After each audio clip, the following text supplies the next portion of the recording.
Imagine a 5-year-old boy trapped in the ruins of war, rescued by a stranger who risked everything to save him. Now, 20 years later, that boy has grown into a successful man, determined to repay a life-altering debt. But what happens when the past and present collide, and long-buried secrets are unveiled? This is a story of courage, redemption, and the unbreakable bonds that define us. Before we begin, let me know where you're watching from in the comments below. And if you love this story, don't forget to subscribe so you never miss an update. The village was dying. The sun scorched the earth, turning the dirt roads into rivers of dust with every fleeing footstep.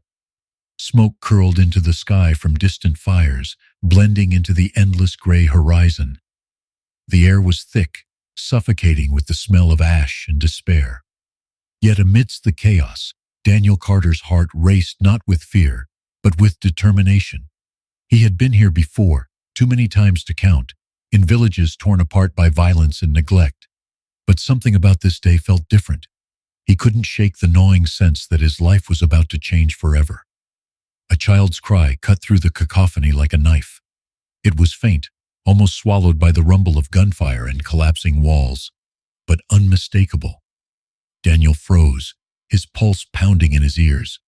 His colleagues, laden with medical supplies, shouted at him to retreat. "We don't have time, it's too dangerous," they pleaded. But his feet moved forward before his mind could register their warnings. There was no time for logic, no room for fear. He was an aid worker, and a life needed saving. "Where are you?" he shouted, his voice cracking under the strain. The cry came again, closer this time.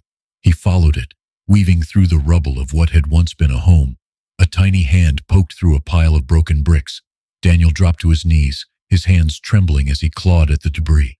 Beneath the wreckage lay a boy no older than 5, his dark eyes wide with terror. Blood streaked his face and his chest heaved with shallow, ragged breaths. "You're going to be okay," Daniel said, his voice steady despite the chaos around him. He didn't know if the boy understood English, but the tone mattered more than the words. Carefully, he worked to free the child, every movement slow and deliberate, fearing that one wrong move could worsen the injuries. Dust coated Daniel's face and filled his lungs, but he didn't stop. The boy whimpered as Daniel lifted him into his arms, his small frame limp but alive. The weight was light, but it carried the burden of the boy's entire world. Daniel could feel it, his duty, his responsibility. The boy clung to him, his tiny fingers gripping Daniel's shirt as though it were a lifeline. Gunfire erupted nearby, startling them both. Daniel crouched low, shielding the boy with his body as he scanned the area for a safe route.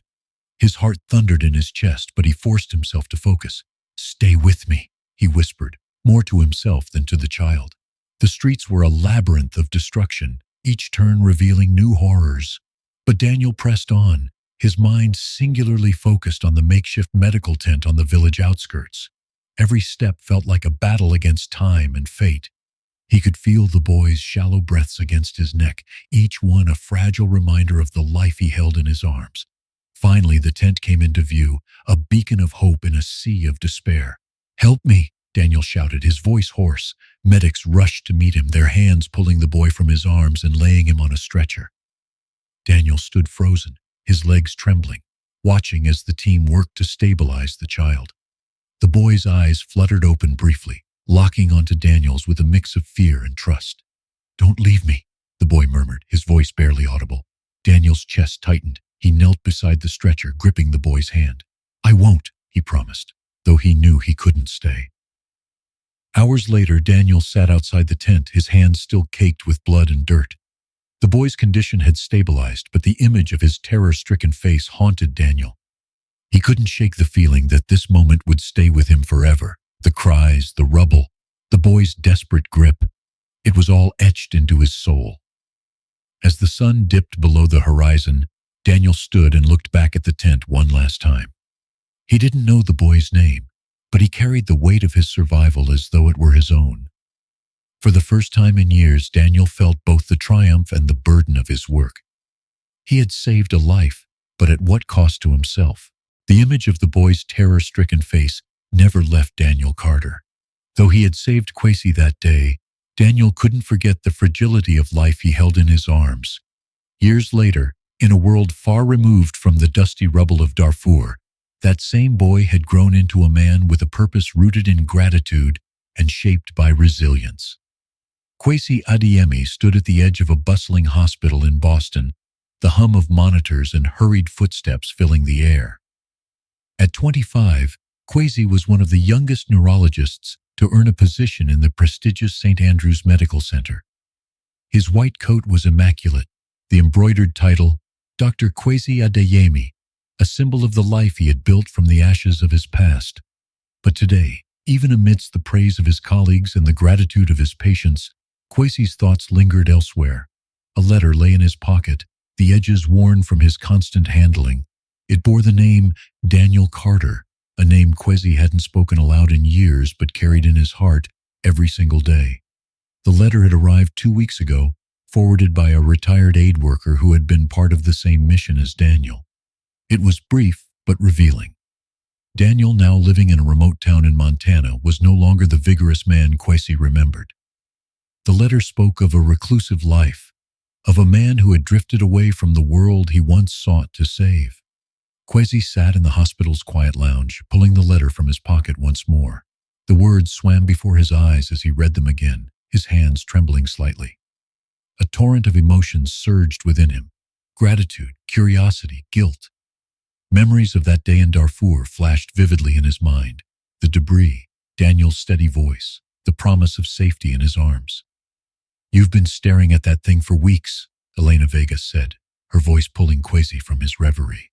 Elena, his closest colleague and occasional confidant, stood at the doorway with a chart in hand.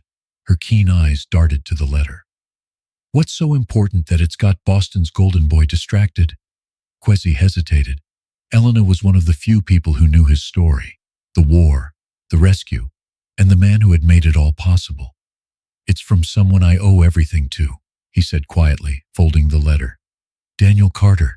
He's the aid worker who saved me." Elena raised an eyebrow, intrigued. "And?" "He's alive, but it sounds like he's not doing well. I've been thinking of visiting him." Elena placed the chart on the table and crossed her arms, leaning against the wall. "Do you really think that's a good idea? People like that, heroes, they don't always want to be reminded of the past. What if he doesn't remember you? Or worse, what if he doesn't want to?" Kwesi's jaw tightened. He had asked himself the same questions countless times. "I owe him more than just remembering. I owe him my life. And if there's even a chance I can thank him in person, I have to try." Elena studied him for a moment before sighing. "You've made up your mind. Just don't be disappointed if it doesn't go the way you hope." Kwesi nodded, his resolve firm. That night he sat in his small apartment, surrounded by the remnants of his life's work: framed certificates, research papers, and photos of his patients. Yet his gaze was drawn to the single photograph that truly mattered. It was a grainy image of a medical tent in Darfur, taken the day he was rescued. In the background, a younger Daniel stood with his back to the camera, tending to another patient. That photo was all Kwesi had of the man who had given him a second chance. His decision was made. Early the next morning, Kwesi booked a flight to Montana. He left a message for Elena, explaining his leave of absence. The hospital would manage without him for a while, he told himself. This journey wasn't just about gratitude, it was about closure. As the plane soared into the sky, Kwesi stared out the window, his mind racing. He wondered what Daniel would be like now. Would he recognize Kwesi? Would he even want to see him? A small voice in Kwesi's mind whispered doubts, but his heart clung to the memory of Daniel's promise. "I won't leave you." 20 years had passed since that day. Now it was Kwesi's turn to keep a promise, even if it was one he'd never spoken aloud. For the first time in years, he felt the weight of his past lighten, replaced by the hope of reconnecting with the man who had saved him. Kwesi's flight to Montana was filled with anticipation, hope, and a tinge of fear. He thought of Daniel Carter, the man who risked everything to save him.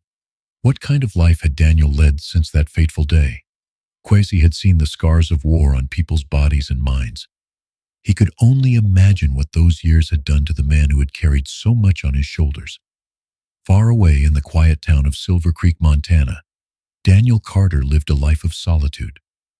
The once vibrant humanitarian worker now spent his days in a small, weathered house on the edge of town. The mountains loomed in the distance, their jagged peaks softened by the golden light of late autumn. It was a place of beauty, but also of silence, a silence that Daniel had come to know too well. Daniel sat by the window in his living room, a steaming cup of tea untouched on the table beside him. His gaze drifted to the framed photograph of Martha on the mantel. Her eyes, full of life and compassion, seemed to follow him wherever he went. "What would you think of me now, Martha?" he murmured. His voice cracked with the weight of the question. It had been 5 years since her passing, but the pain of her absence felt as fresh as the day he'd lost her.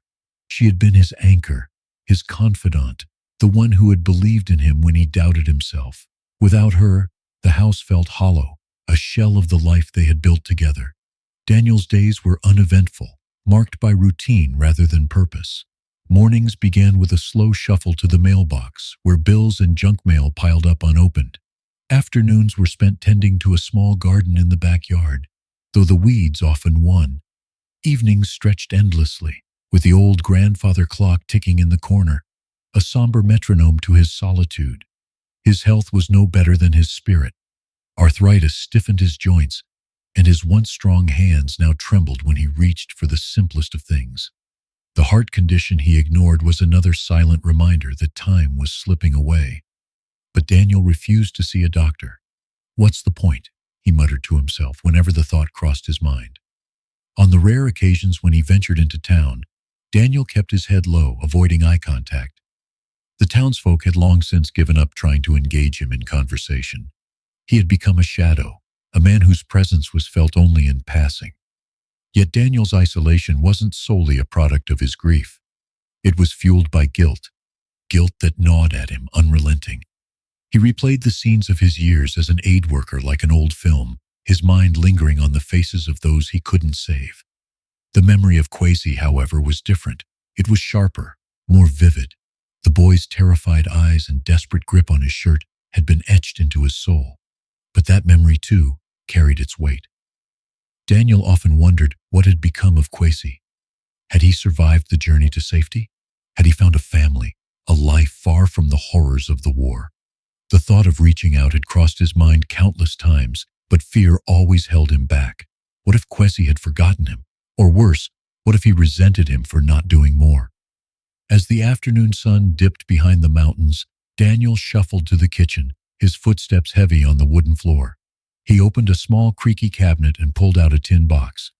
Inside were remnants of his past, old ID cards, mission reports, and a single photograph of Kwesi taken the day he was rescued.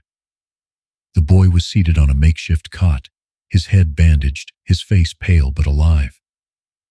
Daniel ran his thumb over the edges of the photograph, his breath catching in his throat. "You made it, didn't you?" he whispered to the image, though the silence gave no answer. "You had to." The sound of tires crunching on gravel pulled Daniel from his thoughts. He shuffled to the window, his brow furrowing as he saw a car he didn't recognize pull into the driveway. A tall man stepped out, his movements purposeful yet hesitant, as if he carried a mix of confidence and unease. Daniel's heart skipped a beat as the man turned, his face catching the light. Those eyes, they were older now, framed by the wear of years, but they were the same eyes Daniel had seen peering up at him from the rubble. Daniel gripped the windowsill, his knuckles white. "It can't be," he murmured, his voice trembling. But even as disbelief coursed through him, a small, flickering hope began to take root. The doorbell rang, its chime echoing through the quiet house. Daniel hesitated, his mind racing. The past he had buried for 2 decades had just walked up to his doorstep. The doorbell's chime echoed through Daniel's small house, shattering the stillness that had become his constant companion. He stood frozen by the window, staring at the figure on his porch. The man, no, the grown version of the boy Daniel had saved decades ago, stood with his hands clasped, his eyes scanning the quiet surroundings. Memories surged through Daniel's mind, mixing the present with the echoes of gunfire and the cries of a young child. Could it really be him? Could this be Kwesi?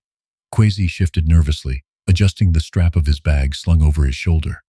The house, with its weathered paint and overgrown garden, was not what he had imagined. It seemed smaller than the image he'd built in his mind over the years. a stark contrast to the towering presence of the man who had saved him. He wondered if Daniel would even remember him, let alone welcome him. Daniel's hand trembled as it reached for the doorknob. For a moment he considered turning away, pretending he wasn't home, but something stronger, a pull he couldn't explain, urged him forward. He opened the door slowly, the hinges creaking in protest. "Mr. Carter?" Kwesi's voice was soft, tentative, yet unmistakably earnest. His eyes searched Daniel's face for recognition. Daniel nodded, his voice caught somewhere in his throat. "That's me," he said finally, his words heavy with caution. His eyes narrowed slightly as he studied Kwesi. "And you are?" Kwesi smiled faintly, a mixture of relief and nervousness flashing across his face. "I don't expect you to remember me, but my name is Kwesi Adeyemi. 20 years ago, you saved me. In Darfur." The words hung in the air like a distant echo, reverberating through Daniel's chest. He gripped the doorframe, steadying himself as the memory of that day crystallized in his mind. The boy's bloodied face, his small fingers clutching at Daniel's shirt, it all came rushing back with such clarity it almost took his breath away. I remember," Daniel said slowly, his voice tinged with disbelief. His eyes softened as he took in the man standing before him, so much taller, so much older than the child he had carried through the rubble. "You're Kwesi." Kwesi nodded, his smile widening. "Yes, sir. I've been searching for you for years. I wanted to find you, to thank you in person for what you did." Daniel stepped back, gesturing for Kwesi to come inside. "You didn't need to do that," he said, his tone gruff but not unkind. "I was just doing my job." Kwesi followed him into the modest living room, taking in the sparse furnishings and the faint smell of pine that lingered in the air. A single photograph of a woman, Daniel's wife, Kwesi guessed, sat on the mantel, her smile warm and inviting. The room felt more like a sanctuary than a home, a place frozen in time. "Your job?" Kwesi asked, his voice laced with emotion. "You risked your life for me. You didn't just save me that day. You gave me a second chance at life. Everything I've done since then, every life I've helped save is because of you." Daniel lowered himself into his armchair, his movements slow and deliberate. He gestured for Kwesi to sit across from him. "You've done well for yourself," Daniel said, his eyes narrowing slightly as he observed Kwesi's crisp demeanor. "I can tell." Kwesi hesitated, unsure how much to share. "I became a doctor," he said finally, his voice steady. "A neurologist. I wanted to help people the way you helped me." Daniel leaned back, his lips tightening as he absorbed the words. He felt an unfamiliar mixture of pride and discomfort, as though hearing about Kwesi's accomplishments made him question his own life. "That's impressive," he said after a moment, his voice betraying a flicker of warmth. Kwesi smiled, encouraged by the response. "It's all because of you, Mr. Carter. You showed me what it means to care, to fight for others. I wanted to find you, not just to thank you, but to see how you're doing." Daniel's eyes flicked to the photograph of Martha on the mantel. "I'm getting by," he said simply, though the weight of his words was palpable. Kwesi wanted to press further, to ask about Daniel's life and his struggles, but he sensed the man's reluctance. Instead, he offered a small gesture, pulling a small envelope from his bag. "This is for you," he said, placing it on the coffee table.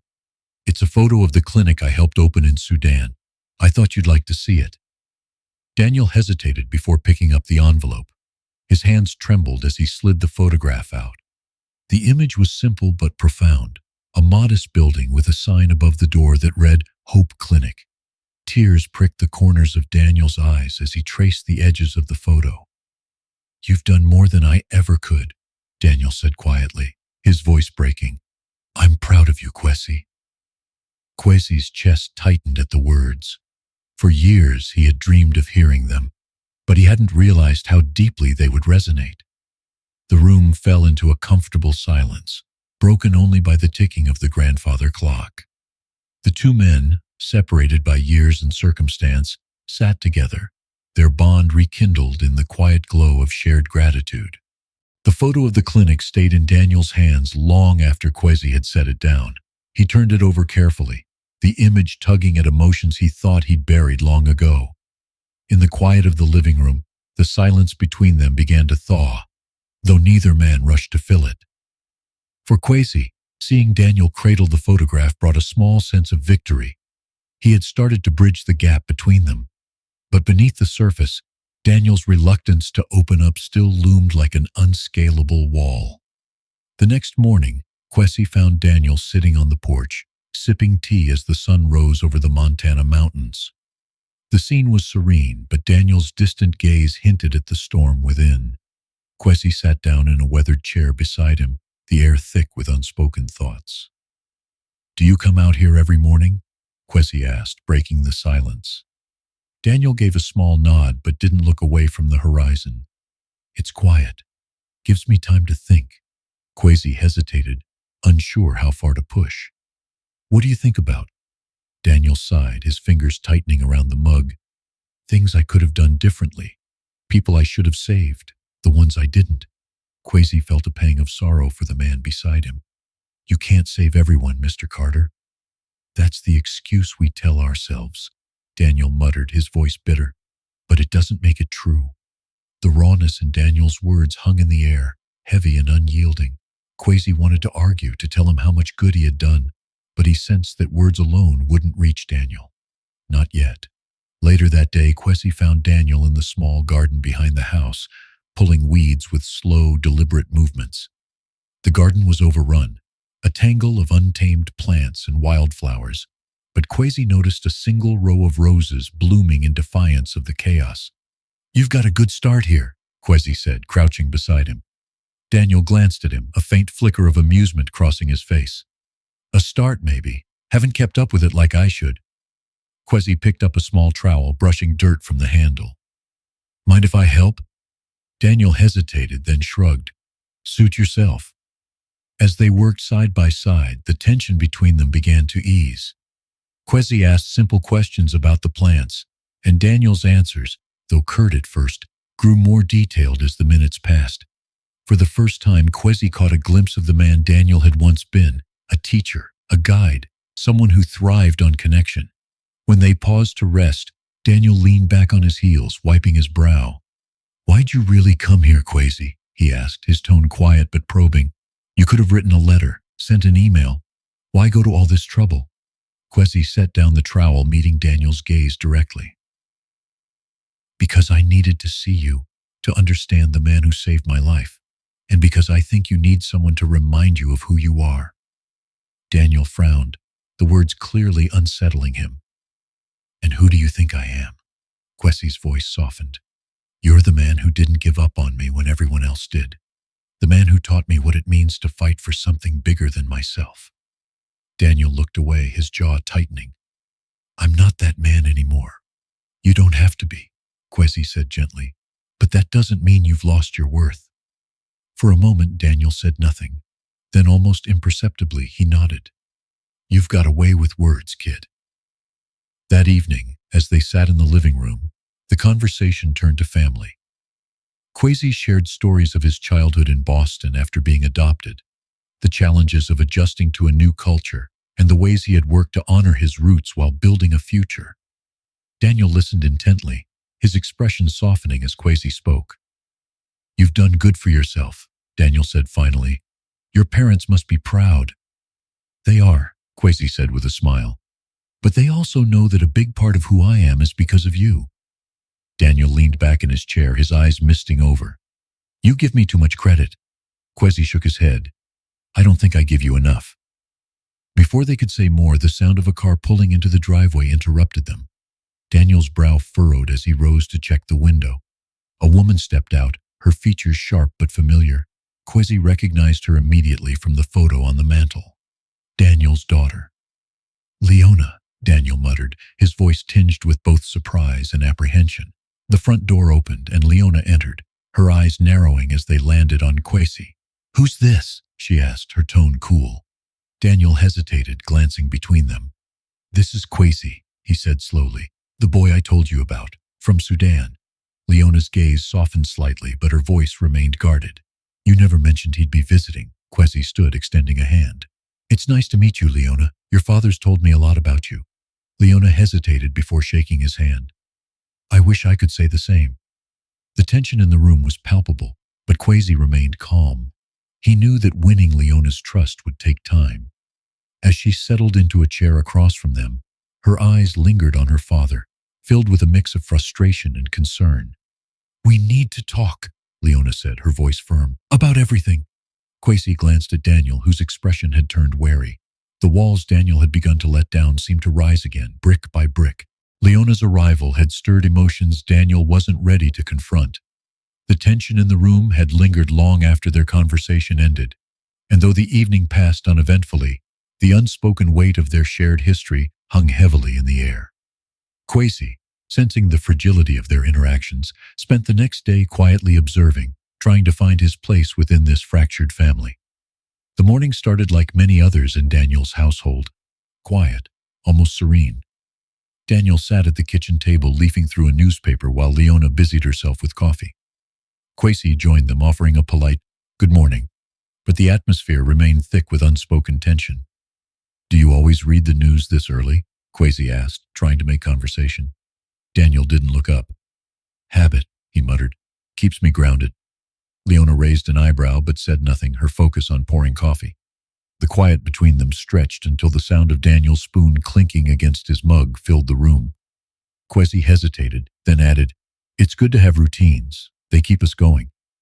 Daniel's lips twitched in the faintest hint of agreement, but before he could respond, his hand trembled, causing the mug to slip. Coffee spilled across the table and Daniel froze, his face contorted with sudden pain. His other hand clutched his chest and a gasp escaped his lips. Dad! Leona's voice cut through the stillness as she rushed to his side. Kwesi leapt from his chair, his training kicking in immediately. Daniel, look at me, Kwesi said firmly, kneeling beside him. Are you feeling any numbness? Pain radiating anywhere? Daniel's breaths came in short, shallow gasps. He tried to speak but only managed a weak nod, his hand still gripping his chest. Kwesi turned to Leona. We need to call an ambulance, now. Leona fumbled with her phone, her hands shaking as she dialed. Kwesi kept his focus on Daniel, monitoring his vitals. Stay with me, he urged. You're going to be okay. The minutes stretched like hours until the wail of an ambulance broke the silence. Paramedics arrived, swiftly assessing Daniel and loading him onto a stretcher. Kwesi and Leona followed closely, their anxiety mirrored in each other's faces. At the hospital, Daniel was whisked away for tests, leaving Kwesi and Leona in the sterile waiting room. The fluorescent lights cast harsh shadows, amplifying their unease. Leona paced, her arms crossed tightly over her chest. This shouldn't be happening, she said, her voice shaking. He's been stubborn about his health for years, but I thought he had more time. Kwesi stood and placed a steadying hand on her shoulder. He's strong, Leona, and he's in good hands. Leona met his gaze, her eyes filled with a mixture of fear and guilt. You don't understand. I've been so angry at him for so long for not being there when I needed him. And now… Kwesi's expression softened. You still have time. He's here and you're here. That's what matters. A doctor entered the room, interrupting their conversation. Family of Daniel Carter? She asked, her tone professional but kind. That's us, Leona said quickly, stepping forward. Kwesi stayed by her side. The doctor explained that Daniel had experienced a mild heart attack. He'll need to stay for monitoring, but we've stabilized him. The damage is manageable with proper care. Relief washed over Leona's face, though worry lingered. Can we see him? The doctor nodded. Briefly, he needs rest. Kwesi and Leona entered the hospital room together. Daniel lay propped against a stack of pillows, his complexion pale but his eyes alert. He offered them a weak smile. Looks like I gave you a scare, he rasped. You think? Leona shot back, her voice trembling with a mixture of relief and frustration. You could have told me you weren't feeling well. Daniel shrugged weakly. Didn't seem worth mentioning. Kwesi stepped closer, his tone firm but gentle. Your health isn't something to brush off, Daniel. You need to take this seriously. Daniel's eyes flicked between them, the weight of their concern sinking in.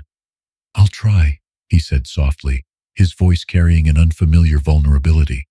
Leona reached for his hand, squeezing it tightly. We're not losing you, Dad. Not yet. The quiet hum of the hospital surrounded them as they sat together, their shared fear giving way to a fragile but growing sense of hope. For the first time in years, Daniel allowed himself to lean on those around him, the barriers he had so carefully built beginning to crack. Daniel's hospital stay marked a turning point.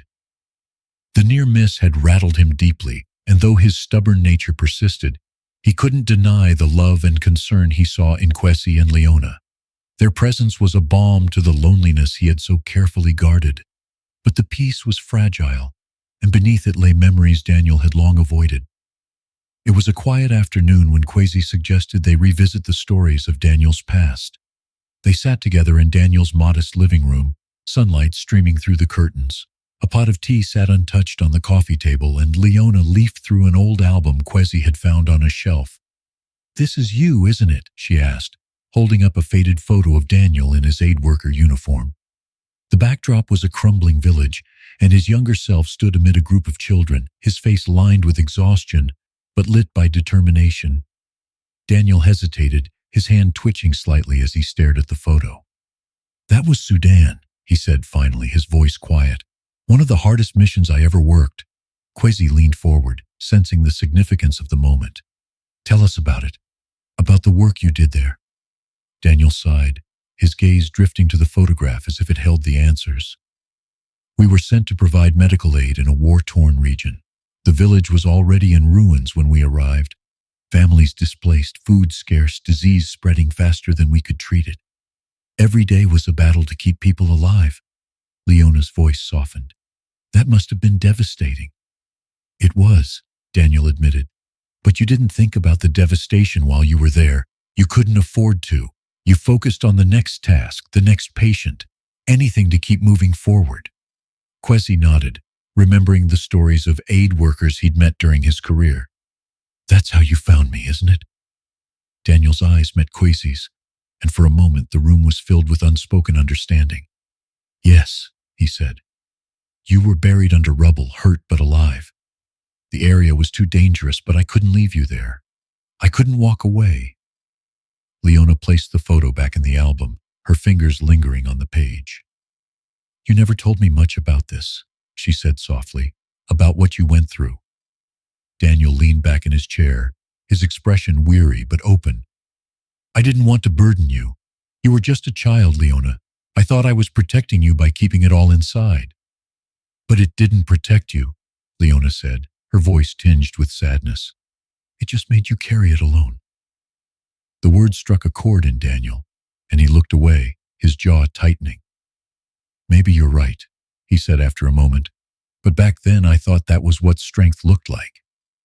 Kwesi leaned forward, his tone gentle. "Strength isn't just carrying the weight, Daniel. It's knowing when to share it." The room fell silent, the weight of the conversation settling around them. Daniel's shoulders sagged slightly, as if the act of sharing had released a burden he hadn't realized he still carried. "There's something I've wanted to ask you," Kwesi said, breaking the silence. "Why did you stay in this work for so long, knowing the toll it would take on you?"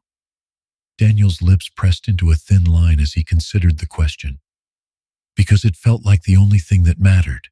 Every life we saved, every family we helped, it made the pain worthwhile. It gave me purpose." Leona reached out, placing a hand on his arm. "And you gave so much, Dad. But you're allowed to rest now, to let us help you." Daniel's eyes glistened with unshed tears. "It's hard to let go," he admitted, "to accept that I can't be who I was." Kwesi's voice was steady. "You don't have to let go of your past, Daniel. You just have to stop letting it define your present."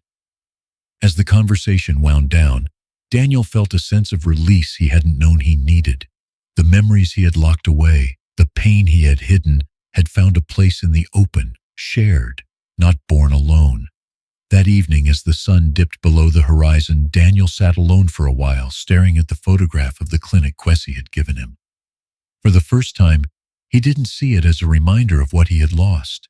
Instead, it felt like a bridge, a connection to a new chapter, one built on the foundation of a life well lived and the relationships he still held close. The conversation about Daniel's past had left an imprint on everyone. For Daniel, it was a release he hadn't known he needed. For Leona, it was a window into her father's world, one she'd never fully understood. And for Kwesi, it was the final piece in a puzzle he had spent years piecing together. But what came next felt uncertain, like standing at the edge of a cliff, unsure whether to leap or retreat. It was Leona who first proposed the idea. They were gathered in the kitchen the next morning, sharing coffee and quiet conversation. The tension that had lingered since her arrival had softened, replaced by a cautious camaraderie. "Dad," she began, her tone hesitant yet firm, "I've been thinking about what you said yesterday, about purpose." Daniel looked up from his mug, his brows knitting together. "What about it? You've spent so much of your life helping others, and I know it's been hard to stop. But maybe you don't have to," Leona said, glancing between her father and Kwesi. "What if we found a way for you to use all that experience to keep making a difference?" Daniel frowned, his skepticism evident. "I'm not the man I used to be, Leona. I can't run around saving lives anymore." "You don't have to run around," Kwesi interjected. "But your knowledge, your stories, they're invaluable. You could mentor others, guide them. Your wisdom could save lives in ways you can't even imagine." Daniel's gaze shifted between them, uncertainty flickering in his eyes. "Mentoring," he repeated, as if the word were foreign. Leona nodded, her enthusiasm growing. "Yes, there are organizations that train aid workers, medical professionals, disaster responders. You could be a consultant or a speaker. You could help shape the next generation."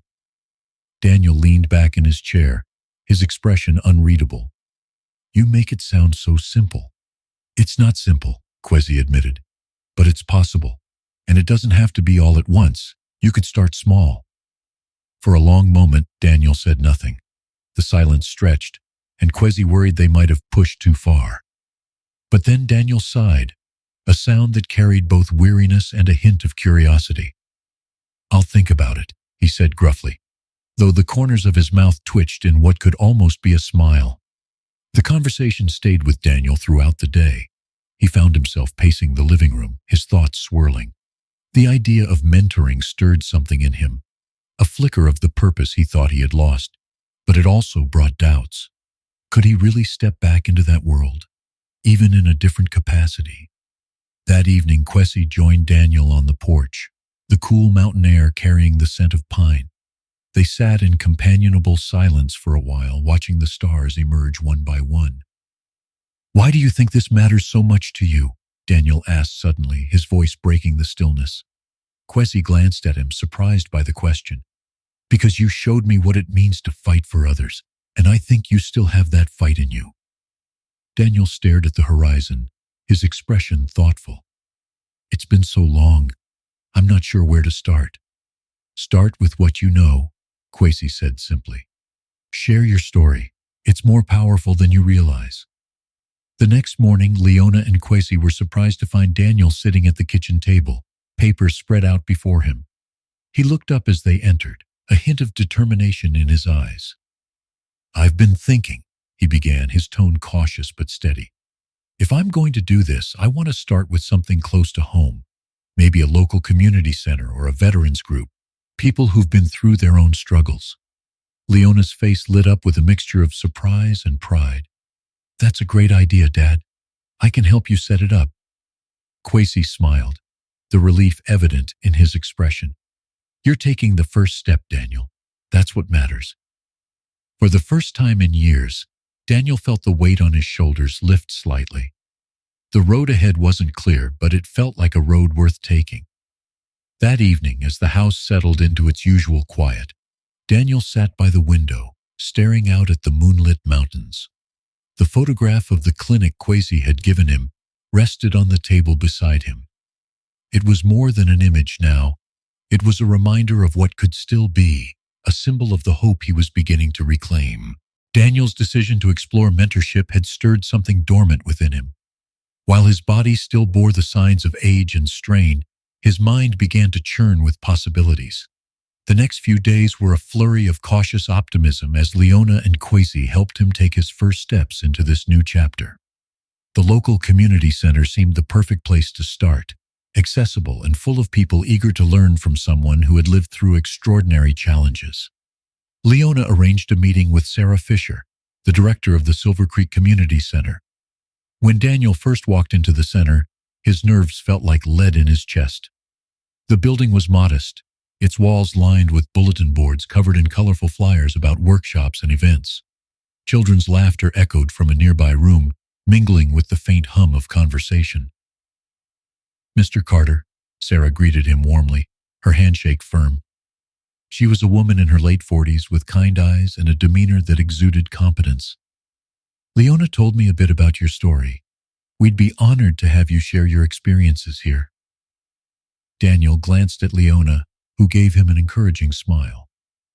"I'm not sure how much I have to offer," he said cautiously. "But if people are interested, I'm willing to try." Sarah nodded. "You have more to offer than you realize. People in this town could benefit from your perspective. Veterans, young volunteers, even the students in our outreach programs. Sometimes all it takes is hearing someone's story to inspire change." The first session was scheduled for the following week. Daniel spent hours preparing, poring over old journals and photos that Leona had helped him dig out from storage. Each memory brought a flood of emotions, some bittersweet, others piercingly painful, but all of them reminded him why he had chosen his path in the first place. On the evening of his talk, the community center's meeting room was filled with more people than Daniel had expected. Veterans in neatly pressed jackets sat alongside teenagers in worn sneakers. Kwesi stood near the back, his presence a quiet pillar of support. Leona sat in the front row, her expression equal parts pride and anticipation. As Daniel stepped to the podium, his hands trembled slightly, but his voice was steady. He began not with his own story, but with the stories of the people he had met during his years as an aid worker. Refugees who had lost everything yet still found the strength to rebuild, colleagues who had risked their lives for others without hesitation, and communities that had survived unimaginable hardship. "These are the people who taught me what resilience looks like," Daniel said, his voice resonating in the quiet room. "And their stories remind me that even in the darkest times, there's always hope. Hope is what keeps us moving forward." As he spoke, Daniel noticed the faces in the audience change. Eyes softened, postures relaxed, and nods of understanding rippled through the crowd. By the time he shared his own experiences, the rescue of Kwesi, the loss of his wife Martha, and his struggles to find purpose in the years since, there was a palpable connection in the room. When the session ended, applause filled the space. People approached Daniel, shaking his hand and thanking him for his words. A young woman told him she'd been inspired to pursue a career in humanitarian work. An older man, a Vietnam veteran, said Daniel's story had given him a sense of closure he hadn't felt in years. Later that night, back at home, Daniel sat by the fireplace with Kwesi and Leona. The warmth of the flames mirrored the glow of accomplishment he felt within. "You were amazing, Dad," Leona said, her voice filled with genuine pride. "I think you found your new mission." Daniel smiled faintly, his eyes meeting hers. "Maybe I have, but it's not just mine anymore, it's ours." Kwesi nodded, raising his cup of tea, "To purpose and to hope." For the first time in years, Daniel felt whole, not because the pain had disappeared, but because it no longer defined him. He was building something new, something that connected his past to his present and gave him a reason to look toward the future. The success of Daniel's first session at the community center had sparked a fire he hadn't felt in years. The days that followed were filled with requests for more talks and invitations to collaborate on projects. Yet, amidst the flurry of activity, a quiet thought began to take root in Daniel's mind, a yearning to revisit the place where his journey with Kwesi had begun. One evening, as they sat together on the porch, Kwesi broached the subject. "Have you ever thought about going back to Sudan?" he asked softly, his voice tentative. Daniel's gaze remained fixed on the distant mountains, the weight of the question pressing against his chest. "I've thought about it," he admitted, "but I don't know if I could face it. So much has changed, and so much hasn't." Kwesi nodded, understanding the complexity of Daniel's feelings. "It wouldn't be easy, but I think it might help both of us. There's something about returning to the places that shaped us, even if it's just to make peace with them." Leona, who had been listening quietly, placed a hand on her father's arm. "You don't have to go alone, Dad. We'll be with you every step of the way." Daniel looked between them, his eyes filled with both gratitude and apprehension. "It's been 20 years," he said softly. "I'm not sure what I'd find." "Sometimes it's not about what you find," Kwesi replied. "It's about what you leave behind." The decision was made over the next few weeks. With Kwesi's connections in the medical field and Leona's organizational skills, they planned the trip carefully. Their destination was the region where the Hope Clinic now stood, a place that had risen from the ruins of the village Daniel once knew. The journey was long and tiring, but when they finally arrived, the sight of the clinic took Daniel's breath away. The modest building stood as a testament to resilience, its walls painted a vibrant white, the words Hope Clinic etched boldly above the entrance. Children played in the yard, their laughter echoing through the air, while patients and staff moved about with purpose. Kwesi led Daniel and Leona inside, where the clinic's director, Dr. Amina Idris, greeted them warmly. She was a woman in her late 30s, her confidence and kindness evident in the way she carried herself. "Mr. Carter," she said, shaking his hand firmly, "it's an honor to meet you. Kwesi has told us so much about you." Daniel nodded, his voice catching in his throat. "It's incredible what you've done here," he managed. "This place, it's more than I ever could have imagined." Dr. Idris smiled. "It's a team effort, but your actions all those years ago were the foundation. Without you, this clinic wouldn't exist." As they toured the facility, Daniel was struck by the sense of life and hope that filled every corner. He watched as doctors treated patients with care and dignity, as nurses comforted crying children, and as community members came together to support one another. In the late afternoon, Daniel found himself standing in a quiet corner of the clinic, staring out at the surrounding landscape. The memories of the past flooded back, memories of destruction and despair, but also of courage and compassion. Kwesi approached him, his expression thoughtful. "What are you thinking?" he asked. Daniel took a deep breath, the words coming slowly but with conviction. "I think this is what it was all for. Every sacrifice, every sleepless night. It was for this." Kwesi nodded, his own emotions evident. "And it's still growing. You planted the seed, Daniel. We're just helping it thrive." That evening, the clinic staff organized a small gathering to celebrate Daniel's visit. There was food and music, and stories of resilience were shared around the fire. Daniel, normally reserved in such settings, found himself opening up, sharing memories of his time as an aid worker and the lessons he had learned. As the night wore on, Daniel realized something profound. The clinic wasn't just a symbol of hope for the people it served. It was a bridge connecting the past to the future, a reminder that even in the darkest times, compassion and courage could build something lasting. The following morning, as they prepared to leave, Daniel stood outside the clinic one last time. The rising sun bathed the building in golden light, casting long shadows that seemed to reach toward the horizon. "Thank you," he said quietly, his voice filled with emotion. Whether he was speaking to the clinic, to Kwesi, or to himself, he wasn't entirely sure. But in that moment, he felt a sense of peace he hadn't known in years. As they drove away, Daniel looked back at the clinic until it disappeared from view. He turned to Kwesi and Leona, a small but genuine smile on his face. "Let's keep building," he said simply. "There's still so much more to do." As the clinic disappeared into the distance, the emotions from their visit lingered in the car. Daniel stared out of the window, his mind heavy with reflection. Kwesi drove in silence, sensing the weight of the moment, while Leona watched her father, her hand resting on his arm in quiet support. The journey back to their guest house felt like the close of a chapter Daniel hadn't realized he needed to finish. That evening, they gathered around a modest dinner table, the hum of crickets filling the warm night air. Daniel spoke first, his voice softer than usual but steady.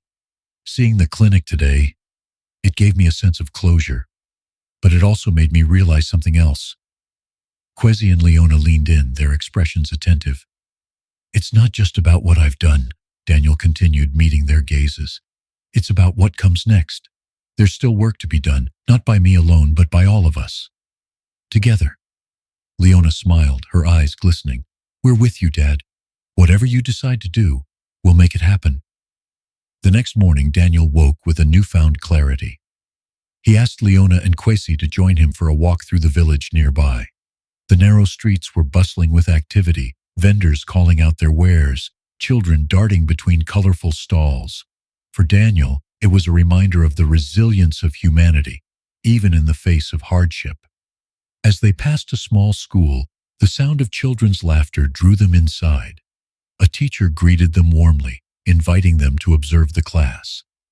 Daniel watched as the students, their faces alight with curiosity, engaged in a lesson about the world beyond their village. It struck him how similar these children were to Kwesi when they first met, bright, eager, and full of untapped potential.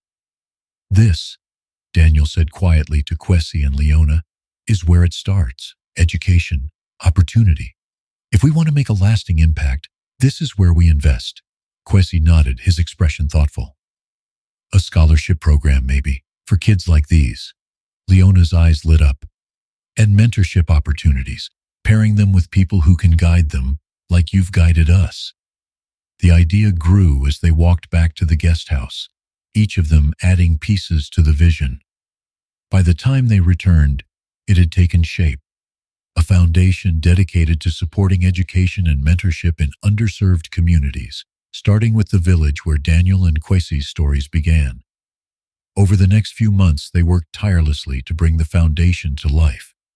Daniel shared his story publicly for the first time, using his voice to garner support and funding. Kwesi connected with organizations and individuals who shared their mission, while Leona managed the logistical challenges with skill and determination. The launch of the Carter Kwesi Foundation was held at the Silver Creek Community Center, where Daniel's journey into mentorship had begun. The room was packed with supporters, including veterans, local leaders, and many of the students and volunteers Daniel had inspired. As Daniel took the stage, he felt a wave of gratitude wash over him. He looked out at the crowd, his eyes finding Kwesi and Leona standing together in the front row. Their presence gave him strength. 20 years ago, he began, his voice strong and clear, "I stood in a village much like this one, unsure if what I was doing would make a difference.